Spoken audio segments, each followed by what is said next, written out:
Thanks.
ಲಿಂಗಾಯತರ ಬಗ್ಗೆ discussion ನಡೆದು ಮನುಷ್ಯನಿಗೆ ಹಂಗೆ ಮಾಡಬಾರ್ದು, ದೇವತೆಗಳಿಗೆ ಮಾಡಬಾರ್ದು.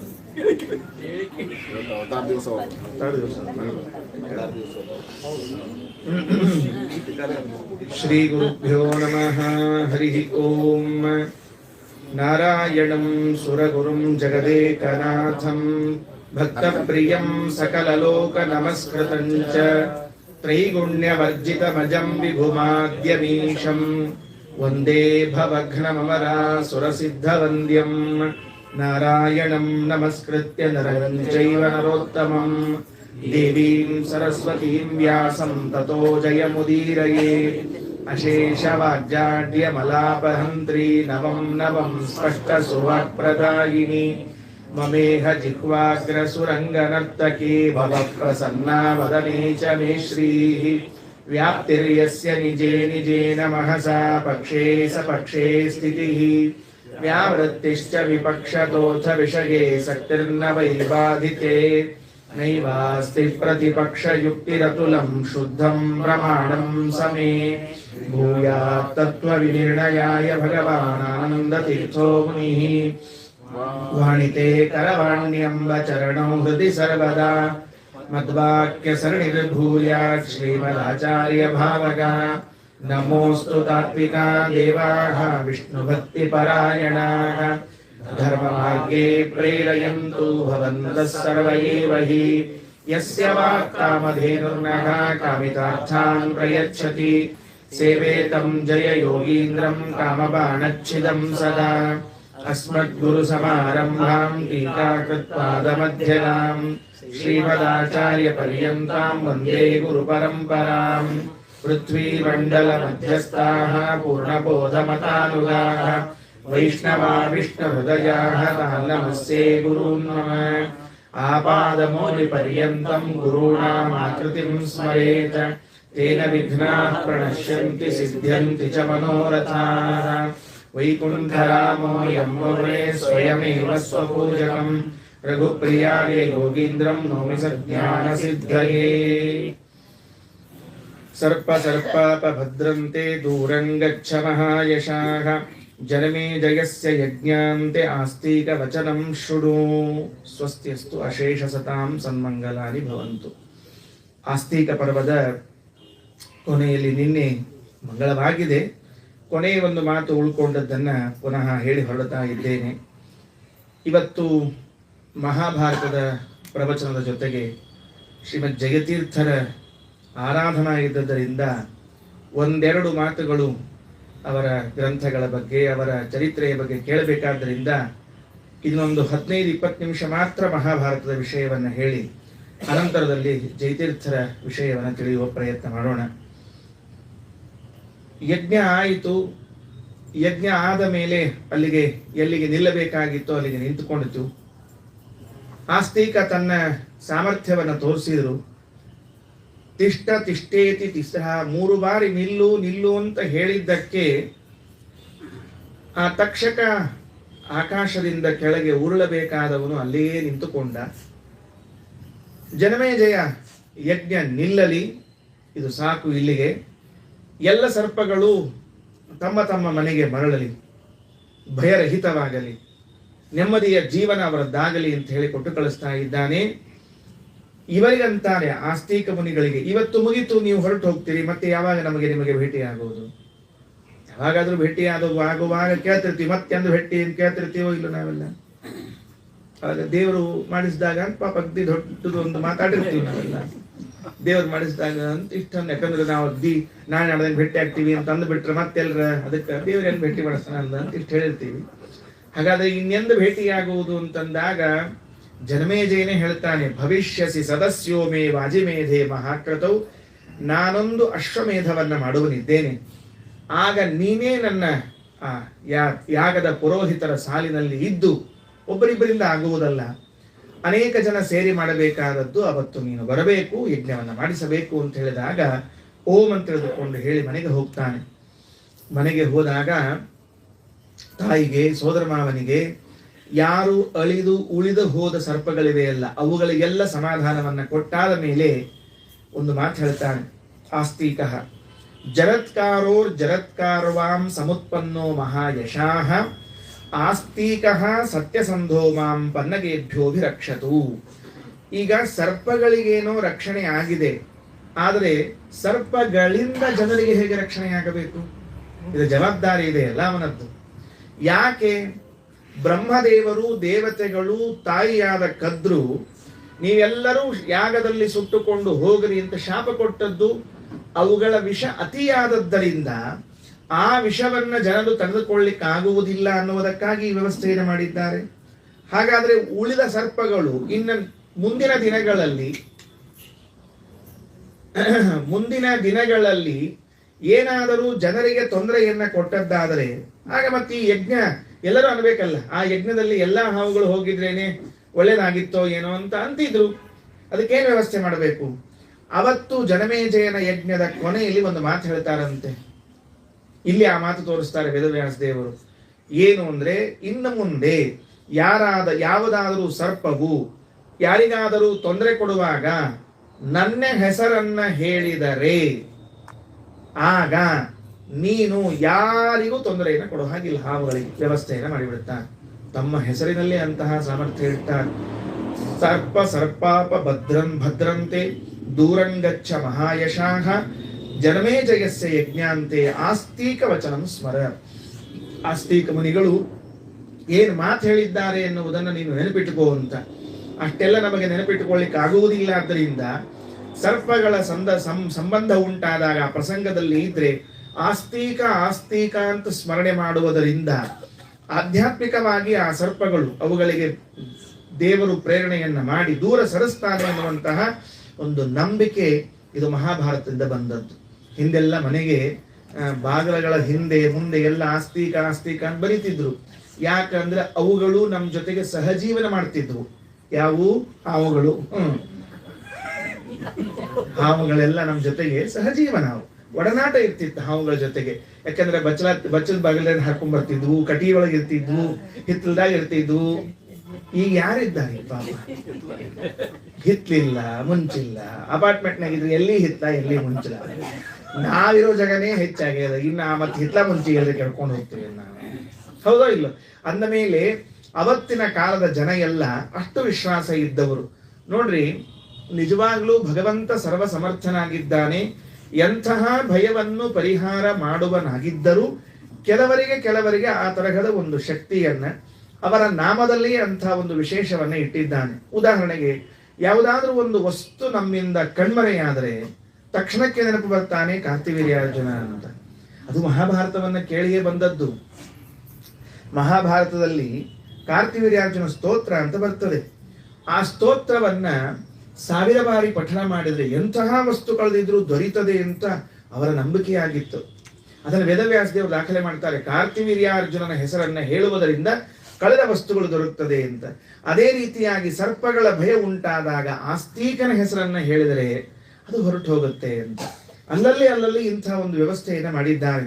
ಮಹಾಭಾರತದಲ್ಲಿ ಹೀಗೆ ಉದ್ದಕ್ಕೂ ಈ ತರಹದ ಘಟನೆಗಳನ್ನು ಹೇಳ್ತಾ ಹೋಗ್ತಾರೆ.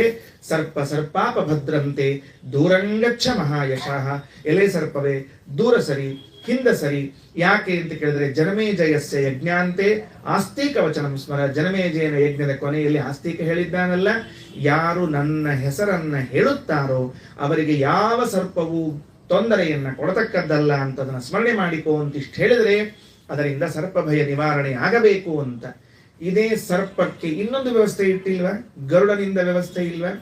ಗರುಡ ಮಂತ್ರ, ಗರುಡ ರೇಖೆ, ಗರುಡನಿಂದಲೂ ಕೂಡ ಸರ್ಪಗಳಿಗೆ ಭಯವಾಗ್ತದೆ. ಹಾಗಾದ್ರೆ ಒಂದಕ್ಕೆ ಅನೇಕ ಉಪಾಯಗಳನ್ನ ಮಾಡಿ ಭಯ ನಿವಾರಣೆ ಮಾಡಿಕೊಳ್ಳುವ ಕ್ರಮ ಇತ್ತು ಅಂತ ತಿಳಿದು ಬರ್ತದೆ. ಅಲ್ಲಿ ಅಕಸ್ಮಾತ್ ಅಷ್ಟು ಮಾಡಿದಾಗಲೂ ಕೆಲವು ಉದ್ದಟ್ಟಿರ್ತಾವ್ರಿ. ಹಂಗೆ ಹೇಳಿದ್ಕೊಳ್ಳಿ ಅಗ್ದಿ ಸರ್ಕೊಂಡು ಹೋಗೋಣ, ಅಗ್ದಿ ಪ್ರಾಮಾಣಿಕರು, ಒಳ್ಳೆಯವರು, ಸಜ್ಜನರು, ಸಾತ್ವಿಕರು ಅಂತ ಅನಿಸೋಣ ಹೆಂಗ ಅಂತ ತಿಳ್ಕೊಂಡು ಹೇಳಿ ಕಚ್ಚಿದು ಅಂತ ಇಟ್ಕೊಳ್ರಿ. ಏನಾಗ್ತದೆ? ಶತದ ಭಿದ್ಯತೆ ಮೂರ್ಧ ಗಿರಿರ್ ವಜ್ರಹತೋ ಯಥಾ.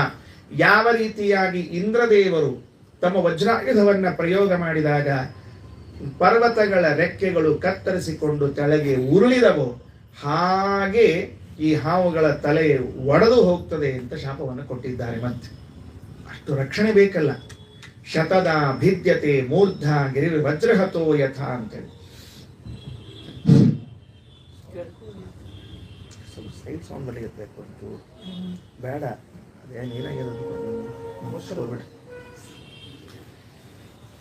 ಅದಕ್ಕೆ ಶತದ ಭಿದ್ಯತೆ ಅಂತ ಈ ರೀತಿಯಾಗಿ ಅದನ್ನೊಂದು ತಿಳಿಸಿಕೊಟ್ಟಿದ್ದಾನೆ. ಇದಿಷ್ಟು ಆಸ್ತಿಕ ಉಪಾಖ್ಯಾನ. ಕೇಳಬೇಕು, ಕೇಳುವುದರಿಂದ ಏನು ಫಲ ಸಿಗುತ್ತದೆ ಅಂತ ಫಲವನ್ನೆಲ್ಲ ಹೇಳಿದ್ದಾನೆ. ಇನ್ನು ಮುಂದೆ ಆಸ್ತಿಕ ಪರ್ವವನ್ನು ಮುಗಿಸಿದ ಮೇಲೆ ಸಂಭವ ಪರ್ವ ಅಂತ ಮತ್ತೊಂದು ಸಣ್ಣ ಪರ್ವ, 6ನೇ ಪರ್ವ ಇದು. ಆದಿ ಪರ್ವದಲ್ಲಿ 5 ಪರ್ವಗಳು ಮುಗಿದು 6ನೇ ಪರ್ವ ಅಲ್ಲಲ್ಲಿ ವ್ಯವಸ್ಥೆ ಮಾಡಿಕೊಂಡಿರ್ತಿದ್ರು. ಇಷ್ಟಿಷ್ಟು ಕಥೆಗಳನ್ನು ಮುಗಿಸಿದಾಗ ಒಂದು ಪರ್ವ ಮುಗಿಸಿ ಮತ್ತೆ ಮುಂದಿನಕ್ಕೆ ಹೋಗೋಣ. ನೆನಪಿನಲ್ಲಿ ಇಟ್ಟುಕೊಳ್ಬೇಕಲ್ಲ, ಬಹಳ ವಿಷಯಗಳಾದರೆ ಉಳಿಯೋದು ಕಷ್ಟ ಅಂತ ಅಷ್ಟಷ್ಟೇ ವ್ಯವಸ್ಥೆ ಮಾಡ್ತಾ ಬಂದಿದ್ದಾರೆ. ಅಂತೂ ಆ ಮುಂದಿನ ಪ್ರಸಂಗದಲ್ಲಿ ಹೇಳುವುದೇನು, ಯಾರ್ಯಾರು ಹೇಗೆ ಹೇಗೆ ಅವತಾರ ಮಾಡಿ ಬಂದರು ಅಂತ ಹೇಳಬೇಕಾಗಿದೆ. ಪೂರ್ವವಂಶದ ಚರಿತ್ರೆಯನ್ನು ಹೇಳಬೇಕಾಗಿದೆ. ಇವತ್ತು ಸಾಧ್ಯ ಆದರೆ ಅಲ್ಲಿವರೆಗೆ ಹೋಗೋಣ, ಇಲ್ಲದೆ ಇದ್ರೆ ಎಲ್ಲಿಗೆ ಬಂತು ಅಲ್ಲಿಗೆ ನಿಲ್ಲಿಸ್ತೇವೆ. ಎಲ್ಲಿಂದ ಪ್ರಾರಂಭ ಆಗಬೇಕು ಅಂದ್ರೆ ಈ ಚಂದ್ರವಂಶದ ಜನಮೇಜಯ ಇವತ್ತು ವರ್ತಮಾನದ ರಾಜನಾಗಿದ್ದಾನೆ. ಈಗೇನವನು ಮಹಾಭಾರತ ಕೇಳಬೇಕು ಅಂತ ಸಂಕಲ್ಪ ಮಾಡ್ತಾನೆ. ಯಜ್ಞ ನಿಲ್ತದೆ.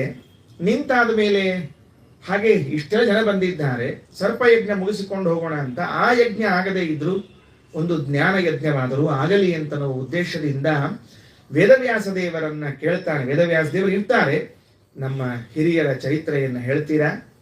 ಕೌರವರ ಪಾಂಡವರ ವಿರೋಧ ಯಾಕೆ ಬಂತು, ಏನಾಯಿತು ಎಂಬುದು ನನಗೆ ತಿಳಿಸ್ತೀರಾ ಅಂತ ಕೇಳಿದಾಗ ವ್ಯಾಸರಂತಾರೆ, ನಾನು ಹೇಳುವಕ್ಕಿಂತ ನನ್ನ ಶಿಷ್ಯನೆನಿಸಿರುವ ವೈಶಂಪಾಯನರು ನಿಮಗೆ ಹೇಳ್ತಾರೆ ಅಂತ ವೈಶಂಪಾಯನರ ಮೂಲಕವಾಗಿ ಜನಮೇಜಯನಿಗೆ ಇಳಿಯಾದ ಪೂರ್ವಂಶದ ಚರಿತ್ರೆಯನ್ನು ಹೇಳಿಸ್ತಾರೆ.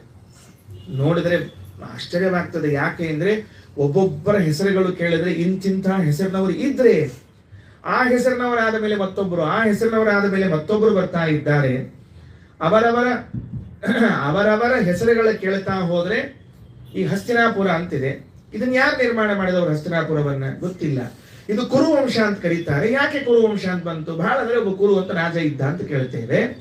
ಹಾಗೆ ಒಬ್ಬೊಬ್ಬರದ್ದು ಒಂದೊಂದು ಮಹಿಮೆ ಇದ್ದದ್ದರಿಂದ ಮರೆಯದೇ ಎಲ್ಲವನ್ನ ಹೇಳಬೇಕಲ್ಲ. ವೈಶಂಪಾಯನಾಚಾರ್ಯರಿಗೆ ಆ ಜವಾಬ್ದಾರಿಯನ್ನು ಕೊಟ್ಟು ವೇದವ್ಯಾಸ ದೇವರು ಎದುರಿನಲ್ಲೇ ಕುಳಿತುಕೊಳ್ಳುತ್ತಾರೆ, ಸ್ವಸ್ಥರಾಗಿ ಕುಳಿತುಕೊಳ್ಳುತ್ತಾರೆ. ಹೇಳಿ ನೋಡೋಣ ಅಂತ ತಿಳಿದುಕೊಂಡು ಹೇಳಿ ಶಿಷ್ಯರನ್ನ ತಯಾರಿ ಮಾಡುವ ಕ್ರಮ ತಾವೇ ಹೇಳಿದ್ದಿದ್ರೆ ನಾವು ಕೇಳ್ಬಿಡ್ತಿದ್ವಿ, ಏನ್ ಕೇಳಲ್ಲ ಅಂತಲ್ಲ. ಶಿಷ್ಯರನ್ನ ಎದುರಿಗೆ ಕೂಡಿಸಿ ನೀನ್ ಹೇಳು ನಾನು ಕೇಳ್ತೇನೆ ಅಂತಂತಾರೆ. ಅವರ ಕಡೆಯಿಂದ ಸಮಗ್ರ ಮಹಾಭಾರತವನ್ನ ಪ್ರವಚನ ಮಾಡಿಸ್ತಾರೆ. ಮುಂದಿನ ಅಧ್ಯಾಯದಲ್ಲಿ ಅಂಶಾವತರಣ ಪರ್ವ, ಸಂಭವ ಪರ್ವದಲ್ಲಿ ಒಂದು ಚಿಕ್ಕದಾದ ಅಧ್ಯಾಯ. ಅದರಲ್ಲಿ ಯಾರ್ಯಾರು ಅವತಾರ ಮಾಡಿದರು ಅಂತೆಲ್ಲ ಹೇಳಬೇಕಾಗಿದೆ.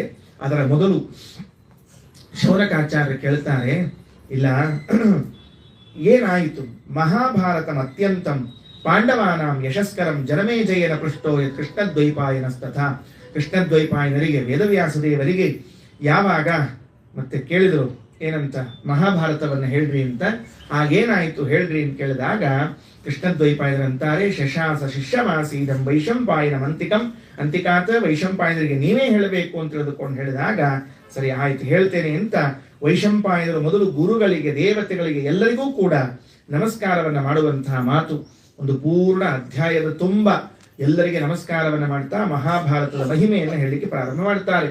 ಏನು ಮಹಾಭಾರತ? ಸುಮ್ಮನೆ ಏನೋ ಹೆಸರು ಮಹಾಭಾರತ ಅಂತ ಬಂತು ಅಂತ. ಇದು ಹೇಗಿದೆ? ಸೂತಾಚಾರ್ಯರು ಶೌನಕಾಚಾರ್ಯರ ಮಧ್ಯದ ಮಾತುಗಳು. ನೈಮಿಷಾರಣ್ಯದಲ್ಲಿ 12 ವರ್ಷದ ಯಜ್ಞ. ಅದರಲ್ಲಿ ಎಲ್ಲಿಯವರೆಗೆ ಮಹಾಭಾರತ ಆಖ್ಯಾನ ಬಂದಿದೆ ಅಂದ್ರೆ ಸರ್ಪಯಜ್ಞ ನಿಂತು ಆಸ್ತಿಕ ಪರ್ವ ಮುಕ್ತಾಯ ಮಾಡಿ ಇನ್ನು ಸಂಭವ ಪರ್ವದಲ್ಲಿ ಹೋಗಬೇಕಾಗಿದೆ. ಆಗ ಮಹಾಭಾರತದ ಗಾತ್ರ, ಮಹಾಭಾರತದ ಪಾತ್ರ ಎಷ್ಟಿದೆ ಎಂದು ಪರಿಚಯ ಮಾಡಿಸ್ತಾರೆ.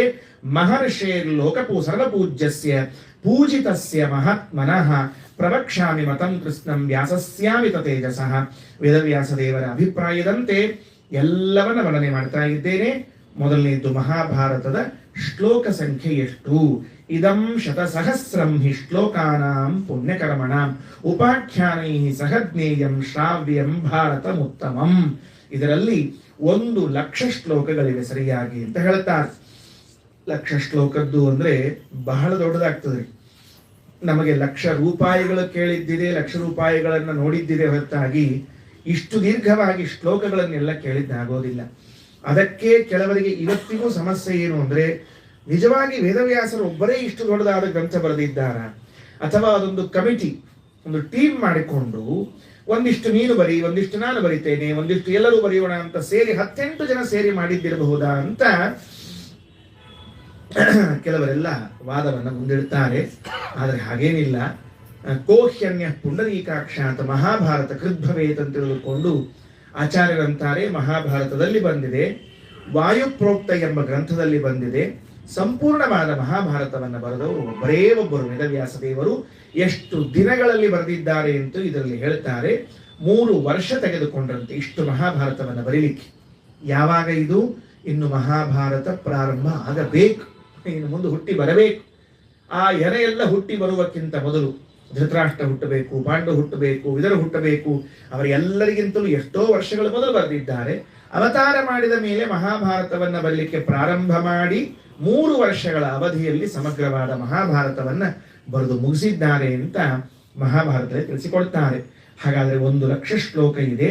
ಎಷ್ಟು ಅಧ್ಯಾಯಗಳಿವೆ ಅಂದ್ರೆ ಅಧ್ಯಾಯಾನಾಂ ಸಹಸ್ರೇ ದ್ವೇ, 2,000 ಅಧ್ಯಾಯಗಳಿವೆ ಅಂತ. 2,000 ಅಧ್ಯಾಯಗಳು. ಅದರಲ್ಲಿ ಪರ್ವಣಾಂ ಶತಮೇವಚ, 100 ಅವಾಂತರ ಪರ್ವತಗಳಿರುವಂತಹದ್ದಾಗಿದೆ. ಇದನ್ನು ಹೇಗೆ ತಿಳಿದುಕೊಳ್ಳಬೇಕು ಅಂತ ನೋಡ್ರಿ.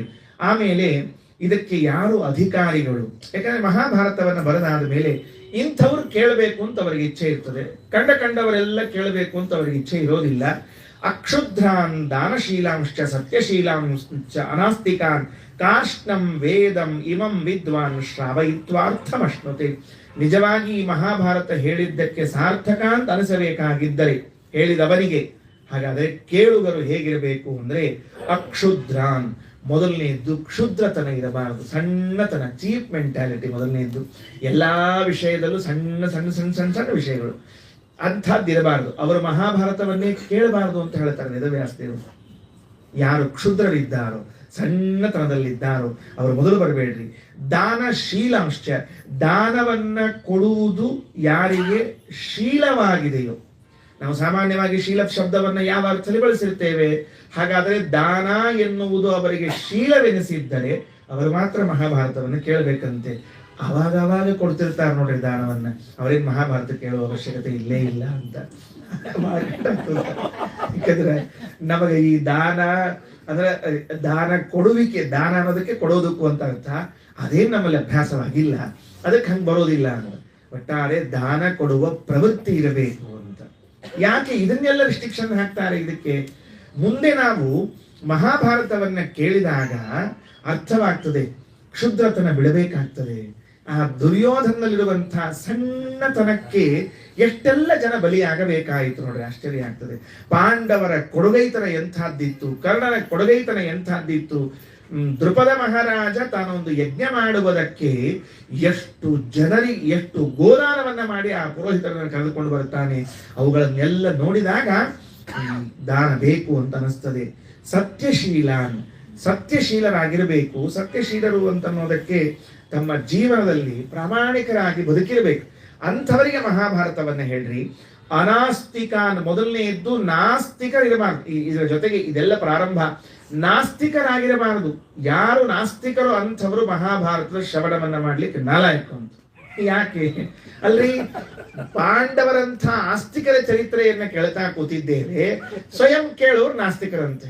ಯಾರೋ ಕೇಳೋದು ಮತ್ತೆ ಇಷ್ಟೆಲ್ಲ ಆಯ್ತು ಪಾಂಡವರು ಏನೋ ಪಾಪ ಇರಬೇಕೇನೋ, ಯಾರಿಗ್ ಗೊತ್ತು ಅಂದ್ರೆ ಕಥೆ ಏನಿಲ್ಲ. ಅದು ಇಲ್ಲ, ಹಿಂದಿನ ರಾಜ ಮಹಾರಾಜರೆಲ್ಲ ಸತ್ತು ಸ್ವರ್ಗ ಸೇರಿದ್ರಂತಲ್ಲ. ಹೌದಾ ಅಂತ, ಹೌದಾ ಅಂದ್ರೆ ಗೋವಿಂದ ಅಂತ ಅರ್ಥದಕ್ಕೆ. ಯಾಕೆಂದ್ರೆ ಅವನಿಗೆ ಸ್ವರ್ಗದಲ್ಲಿ ವಿಶ್ವಾಸ ಇಲ್ಲ, ನರಕದಲ್ಲಿ ವಿಶ್ವಾಸ ಇಲ್ಲ, ಪರಲೋಕಗಳಲ್ಲಿ ವಿಶ್ವಾಸ ಇಲ್ಲ ಅಂದ್ರೆ ಏನು ಪ್ರಯೋಜನ ಆಗುವುದಿಲ್ಲ.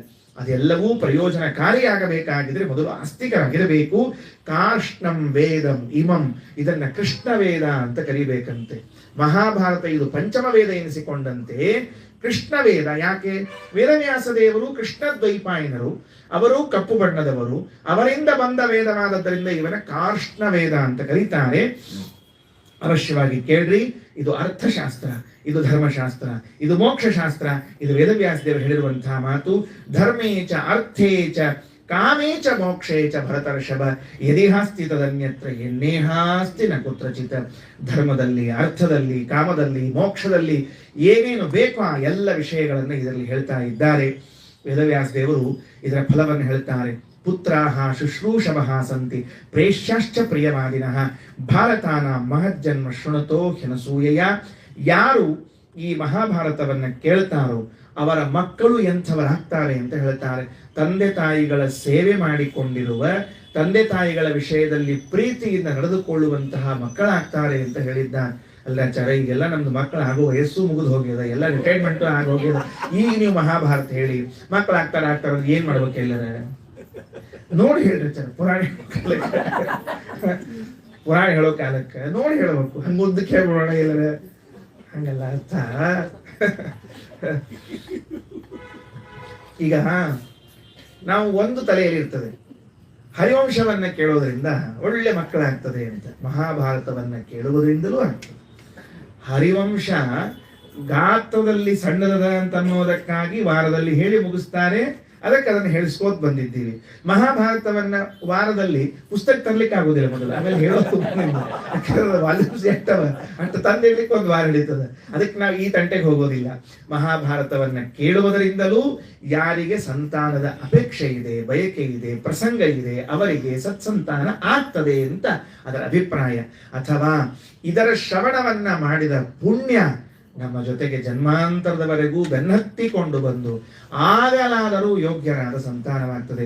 ಇವತ್ತು ನಮ್ಮ ಮನೆಗಳಲ್ಲಿ ಯೋಗ್ಯರಾದ ಮಕ್ಕಳಿದ್ದಾರೆ ಅಂದರೆ ಜನ್ಮಾಂತರದಲ್ಲಿ ನಾವು ಶ್ರವಣ ಮಾಡಿದ್ದರ ಫಲವೇ. ಸುಮ್ಮನೆ ಆಗೋದಿಲ್ಲ. ತಂದೆ ತಾಯಿಗಳ ಮಾತನ್ನ ಕೇಳ್ತಾರೆ, ಮಾಡ್ತಾರೋ ಬಿಡ್ತಾರೋ ಮುಂದಿನ ವಿಷಯ. ಹೂ ಅನ್ನುವರಾದರೂ ಸಿಕ್ಕಿದ್ದಾರಲ್ಲ. ಯಾಕೆ ಎಲ್ಲ ಅಜ್ಞಾಡಿ ತಿಜ್ಞಾಡಿ ಇಲ್ಲ ಅಲ್ಲ ಒಲ್ಲೆ ಅವೇ ಸಿಕ್ತಿರ್ತಾವ. ಆಯಿತು, ನೀವು ಹೇಳಿದ್ದೀರಿ, ವಿಚಾರ ಮಾಡ್ತೇನೆ, ಒಪ್ಪಿಕೊಳ್ತೇನೆ ಅಂತ ಹೇಳುವ ವ್ಯಕ್ತಿಗಳಾದ್ರೂ ಸಿಗ್ತಾರಲ್ಲ ಎಲ್ಲಾದ್ರೂ. ಅಂದ ಮೇಲೆ ಅಂಥವರು ಮತ್ತೆ ನಾವೇನ್ ಮಾಡ್ಬೇಕು? ಸಿಗ್ತಾರೆ ಈ ಮಹಾಭಾರತವನ್ನ ಅಧ್ಯಯನ ಮಾಡಿದರೆ. ಆಮೇಲೆ ಹೇಳಿದ್ರು ಪ್ರಿಯವಾದಿನಃ, ತಂದೆ ತಾಯಿಗಳಿಗೆ ಪ್ರಿಯವಾಗುವಂತೆ ಮಾತನಾಡುವ ಮಕ್ಕಳು ಸಿಗುತ್ತಾರೆ ಅಂತ ಅದರ ಮಾತನ್ನು ತಿಳಿಸಿಕೊಟ್ಟಿದ್ದಾರೆ. ಇದನ್ನು ಯಾವಾಗ ಕೇಳಬಹುದು ಅಂತ ಹೇಳಿದ್ರು, ಚಾತುರ್ಮಾಸ್ಯ ಕಾಲದಲ್ಲಿ ವಿಶೇಷವಾಗಿ ಕೇಳಬೇಕು ಅಂತ ಹೇಳಿದ್ದಾರೆ. 4 ತಿಂಗಳು ಕೇಳಬೇಕು ಅಂತ ಹೇಳ್ಯಾರ. ಒಂದ್ಸರ್ತಿ ನಾವು ಟ್ರೈ ಮಾಡಿ ಮುಗಿಸ್ಬಿಟ್ಟಿವಿ. 4 ತಿಂಗಳು ಹೇಳಿ ಮುಗಿಸ್ಬಿಟ್ಟಿವಿ. 133 ದಿನಗಳಲ್ಲಿ ಹೇಳಿ ಚಾತುರ್ಮಾಸ್ಯ ಕಾಲದಲ್ಲಿ ಮುಕ್ತಾಯವಾಗಿದೆ. ಯೋಧೀತೆ ಭಾರತಂ ಪುಣ್ಯಂ ಬ್ರಾಹ್ಮಣೋ ನಿಯತವೃತಃ ಚತುರೋ ವಾರ್ಷಿಕಾನ್ ಮಾಸಾನ್ ಸರ್ವಪಾಪೈ ಪ್ರಮುಚ್ಯತೆ. ಯಾರು 4 ತಿಂಗಳು ಮಳೆಗಾಲ ಬರ್ತಿರ್ತದೆ, ಹೊರಗೆ ಹೋಗುವ ಹಾಗಿರಂಗಿಲ್ಲ, ಊರು ಸಾಬರಿ ಮಾಡೋ ಹಂಗಿರಂಗಿಲ್ಲ, ಉಪದ್ವ್ಯಾಪತನ ಇರೋದಿಲ್ಲ. ಮನೆಯಲ್ಲಿ ಹಬ್ಬ ಹುಣ್ಣಿಮೆಗಳಾದ್ದರಿಂದ ಬೆಳಗ್ಗೆ ಗೌರಿ, ಸಾಯಂಕಾಲ ಗಣಪತಿ, ಅಷ್ಟೇ ಕೆಲಸ ಮುಗಿದು ಹೊತ್ತು. ಅಂದ್ರೆ ಗಣಪತಿಯಿಂದ ರಚಿತವಾದ ಮಹಾಭಾರತ. ಬೆಳಗ್ಗೆ ಗೌರಿ, ಸಾಯಂಕಾಲ ಗಣಪತಿ ಅಂದ್ರೆ ಏನು? ಗಣಪತಿಯಿಂದ ರಚಿತವಾದ ಮಹಾಭಾರತವನ್ನ 4 ತಿಂಗಳು ಶ್ರವಣ ಮಾಡಿದರೆ ಸರ್ವ ಪಾಪೈ ಪ್ರಮುಚ್ಯತೆ. ಏನೋ ಜನ್ಮ ಜನ್ಮಾಂತರಗಳ ಕ್ಷುದ್ರತನಗಳು, ಪಾಪಗಳು, ವಿಘ್ನಗಳು ಎಲ್ಲ ಪರಿಹಾರವಾಗ್ತದೆ ಅಂತ ವೇದವ್ಯಾಸ ದೇವರ ಆಶೀರ್ವಚನ ಅದನ್ನು ಹೇಳಿಕೊಡ್ತಾರೆ. ಎಲ್ಲ ತೀರ್ಥ ಸ್ನಾನದ ಪುಣ್ಯ, ದರ್ಶನ ಎಲ್ಲವನ್ನೂ ಇದಕ್ಕೆ ಫಲವಾಗಿ ತೆಗೆದುಕೊಟ್ಟಿದ್ದಾರೆ. ಕೊನೆಯಲ್ಲಿ ಮಹಾಭಾರತದ ಪ್ರಶಂಸೆಯನ್ನು ಮಾಡ್ತಾ ಈ ಅಧ್ಯಾಯ ಮುಗಿಸ್ತಾರೆ. ಯಥಾ ಸಮುದ್ರೋ ಭಗವಾನ್ ಯಥಾ ಚ ಹಿಮವಾನ್ ಗಿರಿಹಿ ಖ್ಯಾತವು ರತ್ನಾಕರವು ತದ್ವನ್ ಮಹಾಭಾರತ ಮುಚ್ಚತೆ. ಈ ಮಹಾಭಾರತವನ್ನು ನಾವು ರತ್ನಾಕರ ಅಂತ ಕರೆಯೋಣ ಅಂತಾರೆ ವೈಶಂಪಾಯನಾಚಾರ್ಯ. ಯಾಕೆ ಮಹಾಭಾರತ ಹೇಗಿದೆ? 2ರಂತೆ ದೃಷ್ಟಾಂತ ಕೊಡುತ್ತಾರೆ. 2 ವಸ್ತುಗಳು ಹೇಗಿವೆ ಎಲ್ಲ ಹಾಗೆ ಮಹಾಭಾರತ ಇದೆ ಅಂತ. ಯಾವುದು 2 ವಸ್ತುಗಳು? ಒಂದು ಹಿಮಾಲಯ, ಇನ್ನೊಂದು ಸಮುದ್ರ, ಸಾಗರ. ಸಾಗರ ಮತ್ತು ಹಿಮಾಲಯಗಳಲ್ಲಿ ಏನಿದೆ? 2ಕ್ಕೂ ಹೆಸರಿದೆಯಂತೆ ರತ್ನಾಕರ ಅಂತ ತಿಳಿದುಕೊಂಡು. ನಾವು ಸಮುದ್ರಕ್ಕೆ ರತ್ನಾಕರ ಅಂತೇನೋ ಕೇಳಿದ್ವಿ, ಹಿಮಾಲಯಕ್ಕೂ ರತ್ನಾಕರ ಅಂತ ಕರೀತಾರೆ ಅಂತ ಗೊತ್ತಿಲ್ಲ. ಇವೆ, ಹಿಮಾಲಯದಲ್ಲೂ ನಾನಾ ತರಹದ ರತ್ನಗಳು ದೊರೆಯುತ್ತವೆ. ಅನೇಕ ರತ್ನ ವಿಷಯವನ್ನು ತಿಳಿಸುವ ಗ್ರಂಥಗಳಲ್ಲಿ ಯಾವ ಯಾವ ಪರ್ವತಗಳಲ್ಲಿ ಎಂಥಿಂಥ ರತ್ನಗಳು ಸಿಗುತ್ತದೆ ಅಂತ ದಾಖಲೆಯನ್ನು ಮಾಡಿ ಇಟ್ಟಿದ್ದಾರೆ. ಅದಕ್ಕೆ ಹೇಳಿದ್ರು ಯಥಾ ಸಮುದ್ರೋ ಭಗವಾನ್ ಯಥಾ ಚ ಹಿಮವಾನ್ ಗಿರಿಹಿ ಖ್ಯಾತೌ ರತ್ನಾಕರೌ ತದ್ವತ್. ಪ್ರಸಿದ್ಧವಾಗಿವೆ ಇವೆರಡು ರತ್ನಾಕರ ಎಂಬುದಾಗಿ. ಹಾಗೆಯೇ ಮಹಾಭಾರತವಿದೆ ಅಂತ. ಇದೇನು ಅರ್ಥ ಆಗಲಿಲ್ಲ. ಒಂದು ಸಮುದ್ರ ದೃಷ್ಟಾಂತ, ಒಂದು ಹಿಮಾಲಯದ ದೃಷ್ಟಾಂತ, ಒಂದು ಅತಿ ಎತ್ತರದ ದೃಷ್ಟಾಂತ, ಒಂದು ಅತಿ ಆಳದ ದೃಷ್ಟಾಂತವನ್ನು ಕೊಟ್ಟಿದ್ದೀರಲ್ಲ ಮಹಾಭಾರತಕ್ಕೆ. ಏನು ಸಂಬಂಧ ಇದು? ಈ ಶ್ಲೋಕವನ್ನ ಯಥಾ ಸಮುದ್ರೋ ಭಗವಾನ್ ಯಥಾ ಚ ಹಿಮವಾನ್ ಗಿರಿಹಿ ಖ್ಯಾತೌ ರತ್ನಾಕರೌ ತದ್ವನ್ ಮಹಾಭಾರತ ಮುಚ್ಚತೆ ಎಂಬ ಶ್ಲೋಕ ನಿಮಗೆ ದೃಷ್ಟಾಂತ ಅರ್ಥ ಆಗಿದೆ. ಒಂದು ಸಮುದ್ರ, ಅದು ರತ್ನಾಕರ ಅಂತ ಕರೆಸಿಕೊಳ್ಳುತ್ತದೆ, ಮಹಾಭಾರತ ಆಗಿದೆ. ಇನ್ನೊಂದು ಹಿಮಾಲಯ ರತ್ನಾಕರ ಅಂತ ಕರೆಸಿಕೊಳ್ತಾ ಇದೆ, ಮಹಾಭಾರತ ಆಗಿದೆ ಅಂತ. ಇದನ್ನ ದೃಷ್ಟಾಂತ ಯಾಕೆ ಕೊಟ್ಟರು ಅನ್ನೋದಕ್ಕೆ ಗೀತಾ ಭಾಷ್ಯಕ್ಕೆ ಪ್ರಮೇಯ ದೀಪಿಕಾ ಶ್ರೀಮದ್ ಟೀಕಾಕೃತ್ಪಾದ ರಚನೆ ಮಾಡಿದಾಗ ಅದಕ್ಕೆ ಸುಮತೀಂದ್ರ ತೀರ್ಥ ಶ್ರೀಪಾದರು ಭಾವರತ್ನ ಕೋಶ ಅಂತ ಒಂದು ವ್ಯಾಖ್ಯಾನವನ್ನು ಬರೆದಿದ್ದಾರೆ. ಮಂತ್ರಾಲಯ ಸ್ವಾಮಿಗಳ ಪೀಠದಲ್ಲಿ, ರಾಘವೇಂದ್ರ ಸ್ವಾಮಿಗಳ ಪೀಠದಲ್ಲಿ ಮುಂದೆ ಬರುವಂಥವರು ಮಹಾನುಭಾವರು. ಶ್ರೀರಂಗದಲ್ಲಿ ಅವರ ಮೂಲ ವೃಂದಾವನ ಇರುವಂತಹದ್ದು. ಸುಮತೀಂದ್ರ ತೀರ್ಥರಂತಾರೆ. ಈ ದೃಷ್ಟಾಂತವನ್ನ ಯಾಕೆ ಕೊಟ್ಟರು ಅಂತ ನೀವು ಅರ್ಥ ಮಾಡಿಕೊಳ್ಬೇಕು. ಮುಂದೆ ಇದೆ ಮಹತ್ವಾತ್ ಭಾರವತ್ವಾಚ್ಚ ಮಹಾಭಾರತ ಮುಚ್ಚತೆ ನಿರುಕ್ತಮಸ್ಯ ಯೋ ವೇದ ಸರ್ವಪಾಪೈ ಪ್ರಮುಚ್ಚತೆ. ಮಹಾಭಾರತ ಅಂತಿದೆಯಲ್ಲ, ಅದರಲ್ಲಿ ಮಹತ್ವಾತ್ ಭಾರವತ್ವಾಚ್ಚ ಇಡೀ ಪದವನ್ನ ಒಡೆದು ಬಿಡುತ್ತಾರೆ. ಮಹಾಭಾರತ ಅಂತನ್ನುವಲ್ಲಿ ಮಹಾ ಅನ್ನುವುದಕ್ಕೆ ಒಂದರ್ಥ, ಭಾರತ ಅನ್ನೋದಕ್ಕೆ ಒಂದರ್ಥ ಇದೆ. ಏನು? ಮಹತ್ವಾತ್ ಮಹಾ, ಭಾರವತ್ವಾತ್ ಭಾರತ. ಅದು ಮಹತ್ವ ಉಳ್ಳದ್ದರಿಂದ ಮಹಾ ಅಂತ ಕರೆಸಿಕೊಳ್ಳುತ್ತದೆ, ಭಾರ ಉಳ್ಳದ್ದರಿಂದ ಭಾರತ ಅಂತ ಕರೆಸಿಕೊಳ್ಳುತ್ತದೆ ಅಂತ ದೃಷ್ಟಾಂತ ಬೇಕಲ್ಲ. ಹಿಮಾಲಯ ಪರ್ವತದಂತೆ ಮಹತ್ವ ಉಳ್ಳದ್ದು, ಸಮುದ್ರದ ಆಳದಂತೆ ಭಾರ ಉಳ್ಳದ್ದಾದ್ದರಿಂದ ಮಹಾಭಾರತ ಅಂತ ಕರಿಬೇಕು ಅನ್ನೋದಕ್ಕೆ ಹಿಂದಿನ ಮುಂದಿನ ಶ್ಲೋಕಗಳು ದೃಷ್ಟಾಂತ ಅಂತ ಕರೀತಾರೆ. ಯಾಕೆ? ಭಾರ ಇದ್ದಾಗ ವಸ್ತು ಆಳಕ್ಕೆ ಹೋಗ್ತದೆ, ಭಾರ ಇದ್ದಿದ್ದಿಲ್ಲ ಅಂದ್ರೆ ತೇಲಿ ಹೋಗ್ಬಿಡ್ತದೆ. ನಮ್ಮಲ್ಲಿ ಕೆಲವರೆಲ್ಲ ಇರ್ತಾರೆ ನೋಡ್ರಿ, ಏನು ಅಂದ್ರೆ ತೇಲವರು ಅಂತ ಇರ್ತಾರೆ ನೋಡ್ರಿ. ಹಂಗ ಕೆಲವರು ತೇಲ್ಕೊಂಡು ಹೋಗ್ಬಿಡ್ತಿರ್ತಾರೆ, ಕೆಲವರು ಭಾರಕ್ಕೆ ಒಳಗೆ ಮುಳುಗಿ ಹೋಗ್ತಿರ್ತಾರೆ. ಮಹಾಭಾರತ ಇದು ಅರ್ಥದಲ್ಲಿ ಎಷ್ಟು ಆಳಕ್ಕೆ ಇದೆ ಅಂದ್ರೆ ಸಮುದ್ರದಂತೆ ಇದೆ ಅರ್ಥ, ಆಳಕ್ಕೆ. ಒಂದು ಶ್ಲೋಕ ತೆಗೆದುಕೊಳ್ಳ್ರಿ, ಒಂದು ಕಥೆಯನ್ನು ತೆಗೆದುಕೊಳ್ಳ್ರಿ, ಒಂದೇ ಅರ್ಥಕ್ಕೆ ನಿಂತು ಬಿಟ್ಟರೆ ಅದು ಮೇಲ್ನೋಟದ ಅರ್ಥವಾಗಿ ಬಿಡುತ್ತದೆ. ಸ್ವಲ್ಪ ಕೆದಕಿದಾಗ, ಸ್ವಲ್ಪ ಹರಡಿದಾಗ, ಬಿಚ್ಚಿದಾಗ, ಒಳ ಪದರಗಳು ತೆರೆದುಕೊಂಡಾಗ ತನ್ನದ ಇನ್ನೊಂದು ರೂಪವನ್ನ, ಇನ್ನೊಂದು ಮುಖವನ್ನ ತೋರಿಸ್ತಾ ಹೋಗ್ತದೆ. ಯಾವುದು? ಮಹಾಭಾರತ. ಅದರಿಂದ ಆಳ. ಎತ್ತರದಲ್ಲಿ ಎಷ್ಟು ಎತ್ತರಕ್ಕೆ ಹೋಗಿ ನಿಂತುಕೊಂಡಿದೆ ಅಂತ ಹೇಳಿದ್ರೆ, ಅಪೌರುಷೇಯವಾದ ವೇದಗಳು ಮಹಾಭಾರತದ ಮುಂದೆ ಕೈಜೋಡಿಸಿಕೊಂಡು ನೀನು ನಮಗೆ ಹಿರಿಯ ಅಂತ ನಿಲ್ಲುವಷ್ಟು ಎತ್ತರಕ್ಕೆ ನಿಂತು ಬಿಟ್ಟಿದೆ. ನಮ್ಮ ಆಧ್ಯಾತ್ಮ ಪ್ರಪಂಚದಲ್ಲಿ, ಸಾರಸ್ವತ ಪ್ರಪಂಚದಲ್ಲಿ ವೇದಗಳಿರುವಂತಹ ಸ್ಥಾನ ಅದು ಅನ್ಯಾದೃಶವಾದದ್ದು. ಅದಕ್ಕೆ ಸಾಟಿಯಾದ ಸ್ಥಾನ ಇನ್ನೊಂದಿಲ್ಲ ಮಹಾಭಾರತಕ್ಕೆ. ಇದು ವೇದಕ್ಕೆ. ಅಂತಹ ವೇದಗಳು ಕೂಡ, ಅಪೌರುಷೇಯವಾದ ವೇದಗಳು ಕೂಡ ಮಹಾಭಾರತವನ್ನ ನಮ್ಮ ಮುಖ್ಯಸ್ಥ ಇವರು, ಮುಖಂಡ ಇವರು, ಪಂಚಮ ವೇದ ಇದು ಅಂತ ಕರೆಸಿಕೊಳ್ಳುವಂತೆ ಇದೆ. ವೇದವೇ ತನ್ನ ಒಡಲಿನಲ್ಲಿ ಇತಿಹಾಸ ಪುರಾಣ ಪಂಚಮೋ ವೇದಾನಾಂ ವೇದ ಅಂತ ಹೇಳಿಕೊಂಡು ಬಿಟ್ಟಿದೆ. ಬೇರೆಯವರು ಹೇಳೋದಲ್ಲ, ಬೃಹದಾರಣಿಕ ಉಪನಿಷತ್ನಲ್ಲಿ ಹೇಳುವಾಗ ಇತಿಹಾಸ ಪುರಾಣ ಪಂಚಮೋ ವೇದಾನಾಂ ವೇದ ಅಂತ ಇತಿಹಾಸವನ್ನ ಎಣಿಸಿದ್ದರಿಂದಾಗಿ ಎತ್ತರದ ಸ್ಥಾನ ಬಂತು. ಮಹತ್ವಾತ್ ಭಾರವತ್ವಾಚ ಮಹಾಭಾರತ ಮುಚ್ಚತೆ ಎನ್ನುವುದಕ್ಕೆ ಸರಿಯಾದ ದೃಷ್ಟಾಂತ ಯಾವುದು? ಯಥಾ ಸಮುದ್ರೋ ಭಗವಾನ್ ಯಥಾ ಚ ಹಿಮವಾನ್ ಗಿರಿಹಿ ಖ್ಯಾತವು ರತ್ನಾಕರವು ತದ್ವತ ಮಹಾಭಾರತ ಮುಚ್ಚತೆ ಅಂತ ತಿಳಿದುಕೊಂಡು ಅದಕ್ಕೆ ದೃಷ್ಟಾಂತವೆನಿಸಿದೆ ಅಂತ ಸುಮತೀಂದ್ರ ತೀರ್ಥ ಶ್ರೀಪಾದರು ವ್ಯಾಖ್ಯಾನ ಮಾಡ್ತಾರೆ. ತ್ರಿಭಿದ ವರ್ಷೈರ ಮಹಾರಾಜ ಕೃಷ್ಣದ್ವೈಪಾಯನೋ ಅಬ್ರವೀತ್. 3 ವರ್ಷಗಳಲ್ಲಿ ವೇದವ್ಯಾಸ ದೇವರು ಸಂಪೂರ್ಣವಾದ ಮಹಾಭಾರತವನ್ನು ಹೇಳಿದ್ದಾರಂತೆ. ಹೇಗೆ? ನಿತ್ಯೋತ್ಥಿತೋ ಮಹಾಯೋಗಿ ಮಹಾಭಾರತ ಮಾದಿತಃ. ಯಾರನ್ನ ಕರೆಸಿದ್ರು? ಹಿಂದೆ ವೈಶಾಖ ಮಾಸದಲ್ಲಿ ಪ್ರವಚನ ಮಾಡುವಾಗ ಹೇಳಿದ್ದೆ.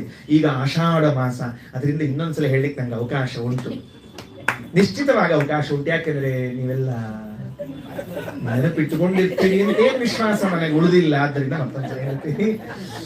ವೇದವ್ಯಾಸ ದೇವರು ಮಹಾಭಾರತವನ್ನ ಬರೀಬೇಕು ಅಂತ ಹೇಳಿದಾಗ ಲೇಖಕರಾಗಿ ಒಬ್ಬರು ಬರಬೇಕು, ಹೇಳುವರಾಗಿ ಒಬ್ಬರು ಬೇಕು. ಅದಕ್ಕೆ ವ್ಯಾಸರಂತಾರೆ, ನಾನು ಹೇಳಲಿಕ್ಕೆ ತಯಾರಾಗ್ತೇನೆ, ಬರೆದುಕೊಳ್ಳೋರು ಯಾರು ಅಂತ ಕೇಳಿದ್ರಂತೆ. ಬ್ರಹ್ಮದೇವರು ಬಂದು ನಿಂತ್ಕೊಂಡಿದ್ರು.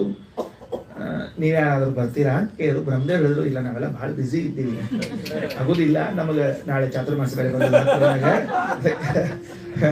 ಅದು ಬ್ರಹ್ಮಕರಾಚಿತವಾದ ಪ್ರತಿಮಾ ಬೇರೆ ಬರ್ಲಿಕ್ಕೆ ತಾವು ನಮ್ಮ ಊರಿಗೆ, ಹಿಂಗಾಗಿ ನಾವೆಲ್ಲ ಅಲ್ಲೇ ಹೋಗ್ಬೇಕಾಗ್ತದೆ, ಸಾರಿ ಬ್ಯುಸಿ ಇದ್ದೀವಿ. ವ್ಯಾಸ ದೇವರ ಇನ್ನು ಖಾಲಿ ಯಾರಿದ್ದಾರೆ?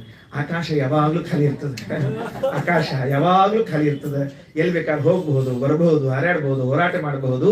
ಅದಕ್ಕೆ ಶಬ್ದಗಳನ್ನ ತನ್ನ ಗರ್ಭದಲ್ಲಿ ತನ್ನ ಬಸರಿನಲ್ಲಿ ಇಟ್ಟುಕೊಳ್ಳುವ ಏಕೈಕ ಭೂತ ಅಂದ್ರೆ ಆಕಾಶಭೂತ. ಆ ಆಕಾಶಕ್ಕೆ ಅಧಿಪತಿಗಳಾದ ಗಣಪತಿ ಇದ್ದಾರಲ್ಲ, ಅವರೇ ನಿಮ್ಮ ಶಬ್ದಗಳನ್ನ ಸೆರೆ ಹಿಡಿದು ಪತ್ರಗಳ ಮೇಲೆ ದಾಖಲೆಗೊಳಿಸುವ ಸಮರ್ಥರು. ಅವರನ್ನೇ ಕರೆಸ್ರಿ ಅಂತ ಹೇಳಿದಾಗ ಗಣಪತಿಯನ್ನು ಕರೆಸಿದ್ದಾರೆ. ಆ ಗಣಪತಿ 3 ವರ್ಷಗಳ ಕಾಲ ನಿರಂತರವಾಗಿ ವೇದವ್ಯಾಸ ದೇವರ ಸನ್ನಿಧಾನದಲ್ಲಿ ಅವರ ಸೇವೆಯನ್ನ ಮಾಡ್ತಾ ಮಹಾಭಾರತವನ್ನ ಬರೆದಿಟ್ಟು ಕೀರ್ತಿ ಭಾಜನರಾಗಿದ್ದಾರೆ. ಏನ್ ಆಶ್ಚರ್ಯ! ಯಾವ ದೇವತೆಯೂ ತಾನು ಸೇವೆ ಮಾಡುವುದಕ್ಕೆ ಹಿಂದೇಟು ಹಾಕುವುದಿಲ್ಲ, ತಪ್ಪಿಸಿಕೊಳ್ಳುವುದಿಲ್ಲ. ನನಗೆ ಅವಕಾಶ ಇದೆಯಾ ವೇದವ್ಯಾಸ ದೇವರ ಸೇವೆ ಮಾಡಲಿಕ್ಕೆ?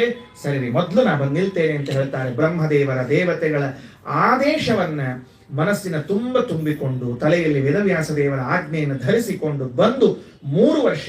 ಇವತ್ತು ನಾವು ಬದರಿಗೆ ಹೋದ್ರೆ ಆ ಬದರಿ ಕ್ಷೇತ್ರದಿಂದ ಮುಂದೆ ಹೋಗುವಾಗ ಮಾನಾ ಎಂಬ ಕ್ಷೇತ್ರ, ಅಲ್ಲೊಂದು ಸಣ್ಣ ಹಳ್ಳಿ, ಕೊನೆ ಹಳ್ಳಿ. ಅದು ಮುಗಿದ್ರೆ ಇನ್ನಲ್ಲಿ ಮುಂದೆ ಏನೂ ಸಿಗಂಗಿಲ್ಲ. ಏನೂ ಸಿಗಂಗಿಲ್ಲ ಅಂದ್ರೆ ಮೊದಲು ನಮಗೆ ಬೇಕಾದದ್ದೇನ್ರಿ? ತಿನ್ಲಿಕ್ಕೆ ಅಂತ ಇಷ್ಟ ಅರ್ಥ. ಉಳಿದದ್ದು ಏನ್ ಸಿಗಂಗಿಲ್ಲ ಅಂದ್ರೆ ಅಲ್ಲಿ ಮನಿ ಅವನು ಹಂಗಿಲ್ಲ, ತಿನ್ಲಿಕ್ಕೆ ಏನ್ ಸಿಗಂಗಿಲ್ಲ. ಹಂಗಾರೆ ಕೊನೆ ಹಳ್ಳಿ ಇರಬೇಕು ಬಿಡ್ರಿ ಆಚಾರ ಅಂತ ಅನ್ಕೊಂಡಿರ್ತೀವಿ. ಅದೇ ಮಾನಾದಲ್ಲಿ ವ್ಯಾಸ ಗುಹೆ, ಗಣಪತಿ ಗುಹೆಗಳಿವೆ, ಅಲ್ಲಿಯೇ ವಾಸ ಮಾಡ್ತಾರೆ. ಸರಸ್ವತಿ ನದಿ ಹರಿತಾ ಇದೆ, ಅಲಕನಂದೆ ಇದ್ದಾಳೆ. ಏನ ರಮ್ಯ ಪ್ರದೇಶ. ಭೀಮಸೇನ ದೇವರು ಎತ್ತಿಟ್ಟಿರುವಂತಹ ಒಂದು ದೊಡ್ಡ ಬಂಡೆಗಲ್ಲು ಭೀಮ್ ಪೂಲ್. ಅದನ್ನ ನೋಡಿದ್ರೆ ಭೀಮಸೇನ್ ದೇವರು ಎತ್ತಿಟ್ಟಾರ ಅಂತ ಇವತ್ತು ನೆನೆಸ್ಕೊಂಡ್ರೆ ಭಯ ಆಗ್ತದೆ ನಮಗೆ. ಅಕಸ್ಮಾತ್ ಕೈ ಜಾರಿದ್ರ ಆಚಾರ, ಕೆಳಗೆ ನಾವೇ ನಿಂತಿದ್ರ ಆಚಾರ, ಚಟ್ನಿ ಪುಡಿ ಅಪ್ಪಿ ಬೇರೆ ಇಲ್ಲಿ ಬರುತ್ತದ್ದು ಚಟ್ನಿ ಪುಡಿನೋ ಅನಾವರ್ತದ್ದು ಬೇರೆ ವಿಷಯ. ಅಂತೂ ಅಷ್ಟು ದೊಡ್ಡದಾದ ಬಂಡೆಗಳು, ಏನ ಪರಿಸರವೇ ಅಷ್ಟು ಸುಂದರವಾದದ್ದು. ಅಂತಹ ಬದರಿ ಕ್ಷೇತ್ರದಲ್ಲಿ ಕುಳಿತು ಮಾನಾ ಕ್ಷೇತ್ರದಲ್ಲಿ ಇದ್ದು ವೇದವ್ಯಾಸ ದೇವರು ಮಹಾಭಾರತವನ್ನ 3 ವರ್ಷಗಳ ಕಾಲ ಬರೆಸಿದರು. ಆ 3 ವರ್ಷಗಳಲ್ಲಿ ಗಣಪತಿ ಬರೆದಿದ್ದಾರೆ ಎನ್ನುವಂಥ ಅಭಿಪ್ರಾಯವನ್ನು ಈ ಚಿಕ್ಕದಾದ ಅಧ್ಯಾಯದಲ್ಲಿ ಹೇಳಿ ಮುಗಿಸಿ ಇನ್ನು ಮುಂದೆ ಪುರುವಿನ ವಂಶವನ್ನ ಪ್ರಾರಂಭ ಮಾಡ್ತಾ ಇದ್ದಾರೆ. ತುಂಬಾ ದೊಡ್ಡದಾಗಿದೆ. ಹೇಳಿದೆ ನಾನು, ಇವತ್ತು ಇನ್ನೊಂದು ಕಾರ್ಯಭಾರ ಇದ್ದುದರಿಂದ ಇಲ್ಲಿಗೆ ನಿಲ್ಲಿಸ್ತಾ ಇದ್ದೇನೆ. ಪುರುವಿನಿಂದ ಪ್ರಾರಂಭ ಅಲ್ಲ, ಅದು ಭಗವಂತನಿಂದ ಪ್ರಾರಂಭವಾಗ್ತಾ ಇದೆ. ಚಂದ್ರವಂಶ ಹೇಗೆ ಬಂತು? ಎಲ್ಲ ವಂಶಗಳಿಗೂ ಮೂಲ ಹರಿ, ಅವನಿಂದ ಬಂದದ್ದು ಹರಿವಂಶ. ಎಲ್ಲ ವಂಶಗಳಿಗೂ ಮೂಲ ಯಾರು ಅಂತ ಕೇಳಿದ್ರೆ ಹರಿ. ಹಾಗಾದ್ರೆ ಯಾವುದೇ ವಂಶ ಬಂದಿತ್ತು ಹರಿವಂಶ ಅಷ್ಟೇ ಅಲ್ವೇ? ನಾವೆಲ್ಲ ಬ್ರಾಹ್ಮಣರು ಅಂತ ಹೇಳಿಕೊಂಡುವಂಥವರು. ನಮಗೆ ಮೂಲರು ಯಾರು? ನಮಗೆ ಬ್ರಹ್ಮದೇವರು ಮೂಲ, ನಮಗೆ ಅಗ್ನಿ ಮೂಲ, ನಮಗೆ ಭೃಗು ಋಷಿಗಳು ಮೂಲ. ಅವರಿಂದ ಬ್ರಾಹ್ಮಣ ವಂಶಗಳು ಬೆಳೆದುಕೊಂಡು ಬಂದದ್ದು. ಪಾಂಡವರಿಗೆ ಯಾರು ಮೂಲ? ಚಂದ್ರ ಮೂಲ. ಕೃಷ್ಣನಿಗೆ ಯಾರು ಮೂಲ? ಚಂದ್ರ ಮೂಲ, ಅವರು ಚಂದ್ರ ವಂಶದವರು. ರಾಮನಿಗೆ ಯಾರು ಮೂಲ? ಸೂರ್ಯ ಮೂಲ, ಅವರು ಸೂರ್ಯ ವಂಶದವರು. ಹೀಗೆ ಆಯಾ ದೇವತೆಗಳನ್ನ ಮೂಲವನ್ನಾಗಿ ಮಾಡಿಕೊಂಡು ಭಗವಂತ ಅವತಾರ ಮಾಡಿ ಬರ್ತಾನೆ. ಭಾಗವತದಲ್ಲೂ ಮಹಾಭಾರತದಲ್ಲೂ ವಂಶಗಳ ಸಂಗ್ರಹವನ್ನ ಮಾಡಿ ಹೇಳ್ತಾರೆ. ಒಂದೇ ಕಡೆಗೆ ಬಂದು ನಿಂತು 2 ವಂಶ ಟಿಸಿಲು ಹೊಡಿತಾರೆ. ಪರಮಾತ್ಮನ ಮಕ್ಕಳಾಗಿ ಚತುರ್ಮುಖ ಬ್ರಹ್ಮದೇವರು, ಆ ಚತುರ್ಮುಖನಿಗೆ ಮಕ್ಕಳಾಗಿ ಬಂದವರಲ್ಲಿ ಇಬ್ರು, ನಾವಿಬ್ಬರನ್ನು ತಗೊಳ್ಬೇಕು. ಒಂದು ಸೂರ್ಯವಂಶಕ್ಕೆ, ಒಂದು ಚಂದ್ರವಂಶಕ್ಕೆ. ಒಬ್ರು ಅತ್ರಿ ಋಷಿಗಳು, ಇನ್ನೊಬ್ರು ಮರೀಚಿ ಋಷಿಗಳು. ಮರೀಚಿಯ ಮಕ್ಕಳು ಕಶ್ಯಪರು, ಕಶ್ಯಪರ ಮಗ ಸೂರ್ಯ. ಆ ಸೂರ್ಯನಿಂದ ಬೆಳೆದುಕೊಂಡು ಬಂದದ್ದೇ ಸೂರ್ಯವಂಶ. ಸೂರ್ಯನ ತಂದೆ ಕಶ್ಯಪರು, ಕಶ್ಯಪರ ತಂದೆ ಮರೀಚಿ, ಮರೀಚಿಯ ಬ್ರಹ್ಮ, ಬ್ರಹ್ಮನ ತಂದೆ ಜಗತ್ಪಿತ. ಆ ಭಗವಂತನಿಗೆ ಬ್ರಹ್ಮದೇವರು ಮಕ್ಕಳಾದ್ರೆ, ಅತ್ರಿ ಋಷಿಗಳು ಮೊಮ್ಮಕ್ಕಳಾದ್ರೆ, ಅತ್ರಿ ಋಷಿಯ ಕಣ್ಣಿನಿಂದ ಹುಟ್ಟಿ ಬಂದವನೇ ಚಂದ್ರ. ಆ ಚಂದ್ರನ ಮಗನೇ ಬುಧನ ಮಗನೇ ಪುರೂರವನಿಂದ ಚಂದ್ರವಂಶ ಬೆಳೆದುಕೊಂಡು ಬಂದಿದೆ. ಇಲ್ಲೊಂದು ಚಿಕ್ಕ ಅಂಶ ಏನು ಅಂದ್ರೆ, ಆ ಬುಧ ಈ ಪುರೂರವನ ಮಗನನ್ನ ಪಡಿತಾನಲ್ಲ. ಹೇಗೆ ಪಡಿತಾನೆ ಅಂದ್ರೆ, ಸೂರ್ಯವಂಶದ ಕನ್ಯೆಯನ್ನ ತೆಗೆದುಕೊಳ್ಳುತ್ತಾನೆ. ಸೂರ್ಯವಂಶದಲ್ಲಿ ಕನ್ಯೆ ಎಲ್ಲಿದ್ಲು, ಹುಟ್ಟಿದ್ದಿಲ್ಲಲ್ಲ ಇನ್ನು ಅಂದ್ರೆ, ಒಂದು ಗಂಡು ಹೆಣ್ಣಾಗಿ, ಹೆಣ್ಣು ಗಂಡಾಗಿ ಇತ್ತಲ್ಲ. ಇಳ ಸುದ್ಯುಮ್ನ ಅಂತಿದ್ನಲ್ಲ, ಅವನನ್ನೇ ಆ ಇಳೆಯಾದಾಗ ಬುಧ ಪ್ರೀತಿಸಿ ವಿವಾಹ ಮಾಡಿಕೊಂಡು ಅವಳಲ್ಲಿ ಪಡೆದ ಮಗ ಪುರೂರವ. ಒಂದೇ ಒಂದು ಕೊಂಡಿ ಎರಡೂ ಕಡೆಗೆ ಸೇರಿಕೊಂಡದ್ದು. ಇಲ್ಲಿ ಸೂರ್ಯವಂಶಕ್ಕೂ ಸುದ್ಯುಮ್ನೇ ಮಗನಾಗ್ತಾನೆ, ಚಂದ್ರವಂಶಕ್ಕೂ ಇಳೆಯಾಗಿ ಸೊಸೆಯಾಗಿ ಬರ್ತಾಳೆ. ಹೀಗೆ ಸೇರಿಕೊಂಡು ಮುಂದೆ ಸೂರ್ಯ ಚಂದ್ರವಂಶಗಳು ಬೆಳೆದುಕೊಂಡು ಬರ್ತದೆ ಅಂತ ಮುಂದೆ ಬಹಳ ವಿಸ್ತಾರವಾಗಿ ಈ ಮಹಾಭಾರತದಲ್ಲಿ ನಿರೂಪಣೆ ಮಾಡ್ತಾರೆ. ಅದು ಮುಂದಿನ ದಿನಗಳಲ್ಲಿ ಪೂರ್ವವಂಶದಿಂದ ಪ್ರಾರಂಭವಾಗಿ ಮುಂದೆ ಹೋಗ್ತದೆ ಅಂತ ಹೇಳ್ತಾ ಇಲ್ಲಿಗೆ ಮಹಾಭಾರತದ ಪ್ರವಚನವನ್ನ, ಇವತ್ತಿನ ಈ 10 ದಿನಗಳ ಮಹಾಭಾರತವನ್ನ ಪ್ರವಚನವನ್ನ ಮುಕ್ತಾಯ ಮಾಡ್ತಾ ಶ್ರೀಕೃಷ್ಣ ಅರ್ಪಣ.